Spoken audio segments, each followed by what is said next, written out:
Okay, let's talk about the Internet layer protocols now. And we have IPv4 and IPv6. IP standing for Internet Protocol, and it's used for routing and for addressing. So as we know, IPv4 and 6 in and of itself doesn't have the ability to verify message accuracy. TCP will handle that, okay, the connection-oriented communication.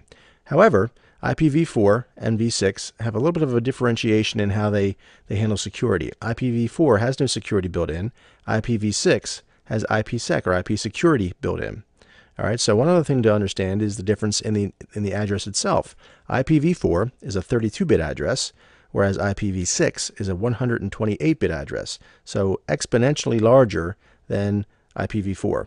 With IPv4, we have roughly 4.2 billion IP addresses. And as we know, that's not enough for every person on the planet, not to mention the Internet of Things and all the different devices that everyone has, the connected homes, and so on and so forth. So we've done some things like NAT and address aggregation and so forth to kind of narrow that down and to keep IPv4 as a viable platform.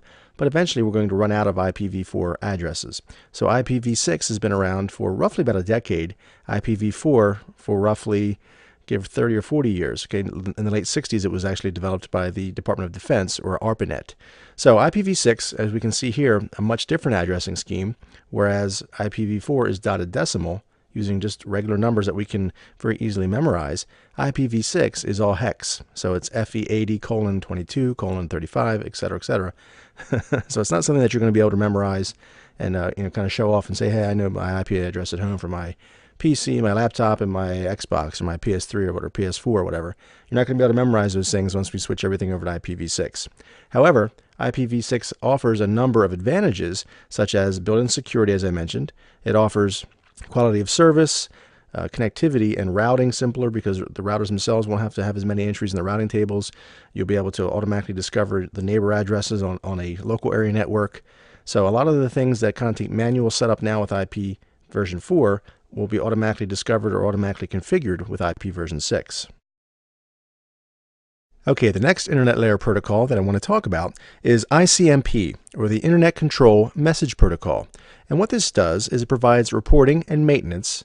It allows us to test connectivity between hosts, provide error reporting, etc., etc. So there's actually a number of things that ICMP can do, some of which are echo reply and echo request, which is a ping. Okay, so packet internetwork groper. So it's basically like a sonar. We can send out a ping and we get a response back. So it's an echo request and an echo reply. So that way we can test connectivity to a device. More often than not, we can go out and say, hey, I'm going to ping a host on the ping my switch, ping my gateway, ping some other device on my network to see if I have connectivity. If routers become overloaded, they can send out what's called a source quench, or say, hey, slow down, I'm congested, slow the rate of transmission, please.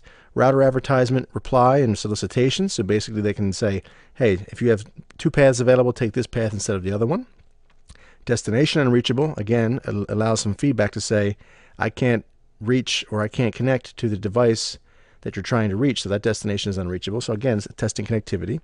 With redirects, again, if we have if something's down, it can redirect communication somewhere else. And then time exceeded, basically in an IP packet, there's something called a TTL, or a time to live. So every time that packet crosses over a router or a hop, it decrements that TTL by 1 until it expires. Once that TTL has expired, it sends out an expiration and says, hey, it didn't reach the host in a specified amount of time. ICMP handles that communication. So some security considerations with ICMP.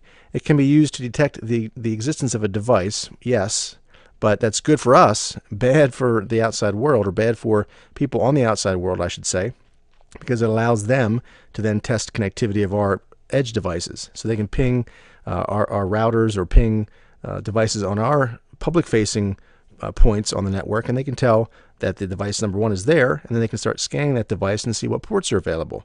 So it's kind of a dual-edged sword. It allows us to do a lot of network testing and connectivity, error reporting, and so forth on the inside, but from the outside, it can also be used in malicious ways as well. So we're also vulnerable via ICMP, quote-unquote ping of death attack, and also Smurf attacks. And as we see here, just a quick example of a ping. So if I want to say ping the gateway on my network, I can say ping 10.1.10.1, and then I'll get a reply back and say, hey, yes, 4 echo requests and then 4 echo replies, letting me know that I have connectivity to that device. Okay, last on our list here of common internet layer protocols, we have ARP and reverse ARP. So address resolution protocol or reverse address resolution protocol, and it translates that address to a MAC address.